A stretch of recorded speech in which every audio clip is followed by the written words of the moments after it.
Advertising has taken up more and more space in the culture. It has literally colonized the culture.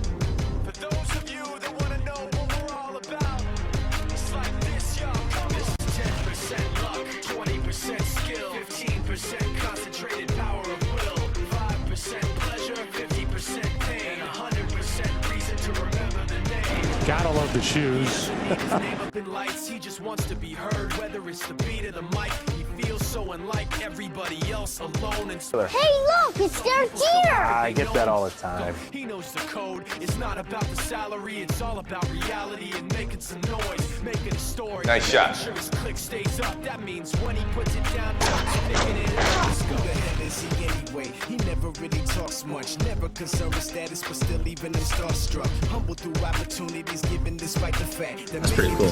That's really cool.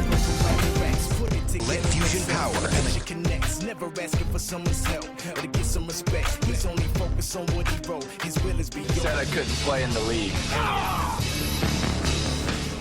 Skill, 80% beer, be 100%. I'm looking forward to my future as a Jet, and I'm very, very excited about it. The All-Star Game on Fox is sponsored by DirecTV. Now NFL Sunday Ticket is included at no extra charge. By Sprint, all together now. By Firestone, the official tire of Major League Baseball.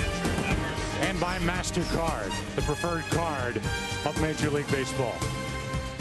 Commercial interests get in and they see something that is attracting people, and they're not interested in anything about what it means, how it can change society, how it can make society better.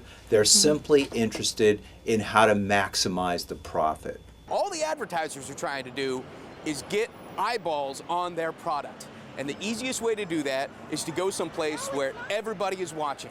Sport, of course, there's all the great stories, all the achievement, the fact that a lot of times sport in this country really involves, the people who play it are people who come from not privileged backgrounds, who are in this arena able to compete, what happens when they compete and all that. And that's what makes sports exciting, and that's why everyone wants to follow it. I think sports is the closest thing we really have to a national unifying culture in this country, the closest thing we have to what connotes casual conversation between people. You think about where sports was back in the 1940s, prior to television and advertisement, and it was a blasé profession.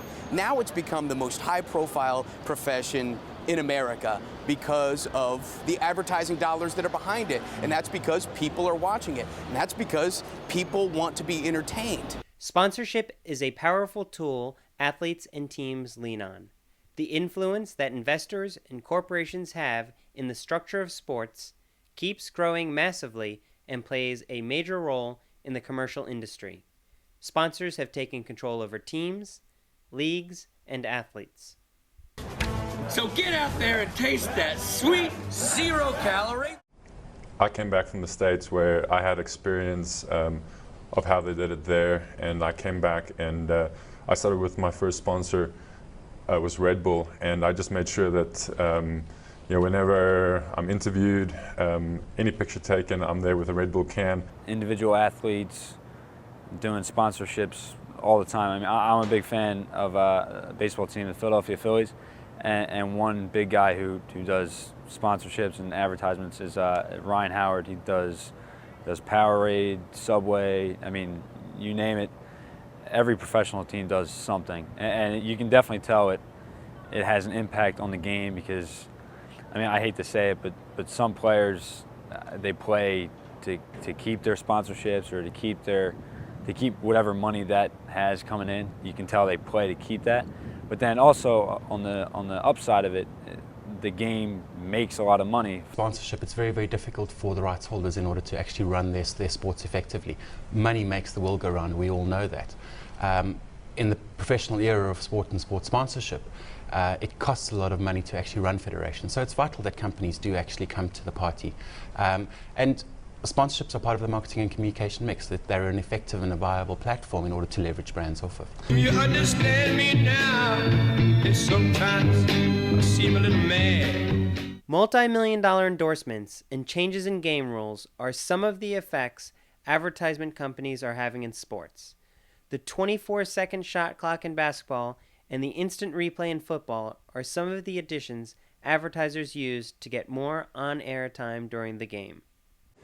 Average scoring at the NBA in 1954 was 79 points per game, per team, more or less. They instituted some rule that would make the game more interesting, something that the fans would, they would inject fans with life, and it was the shot clock, which means that you have to actually put up a shot before 24 seconds.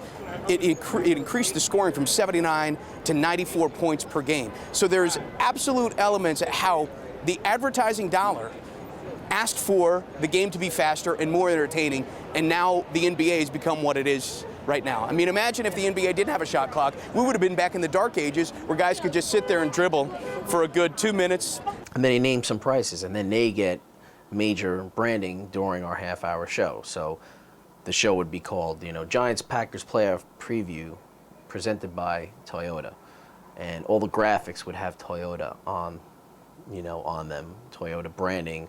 All the over-the-shoulders, we'd have to mention Toyota numerous times during the show, and pretty much that's how we can make money back, and that's how Toyota, gets their branding during an entire half-hour show, not just during the commercial breaks. They're changing it with instant replay. They're changing it with a number of things, and you think about it, instant replay is a way that they've kind of changed the sport. How different would football be without instant replay? Well, I'll tell you one thing. You wouldn't have the tuck rule. Tom Brady, 1999, when Charles Woodson knocked the ball out of his hand, that rule was ruled an incomplete pass. That was the tuck rule. Brady ended up leading the Patriots to win the Super Bowl in one of the most memorable Super Bowls in history. 1st and 10, Woodson showing blitz. Woodson comes. Here he is bearing down on Brady. Calls the fumble. Beacon dives on the ball. And the Raiders take over at midfield. The Patriots are out of timeouts. The Raiders are 143 away from going back to the AFC Championship game. The play is going to be reviewed, though, Greg. Why? It's upstairs. Upstairs is going to review it, whether it was a fumble or not, I guess. This will decide the football game. Will Coleman. The quarterback's arm was going forward, and it's an incomplete. Oh, man. No. Who's going to overturn this? So that part of history would be gone if you didn't have instant replay. There are other elements that are involved that advertising has opened the doors for. Because they wanted more post-season games, they added wild card.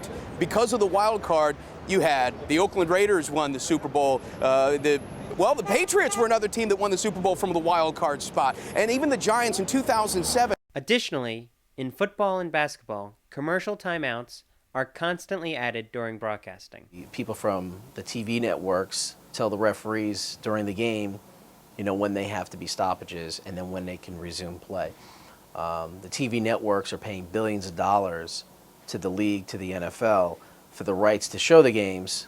So the NFL, in turn, lets the TV networks have a certain amount of power. It's a partnership. It really is a taking control. I mean, we get money from them. They get their spots, what they want in the game, they advertise, and,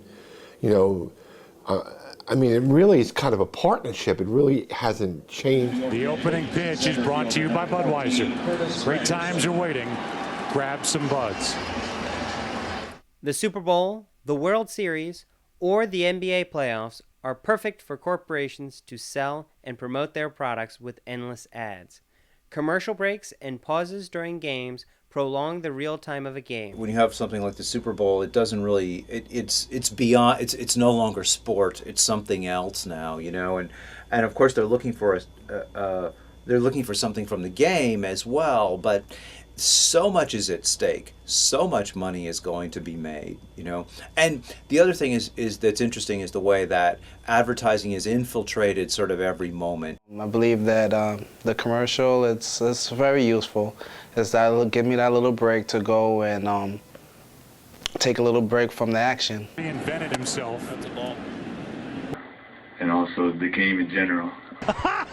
Oh, that's fabulous. And oh boy, I don't know if the ball coach is going to like this or not. Oh, they set him up too.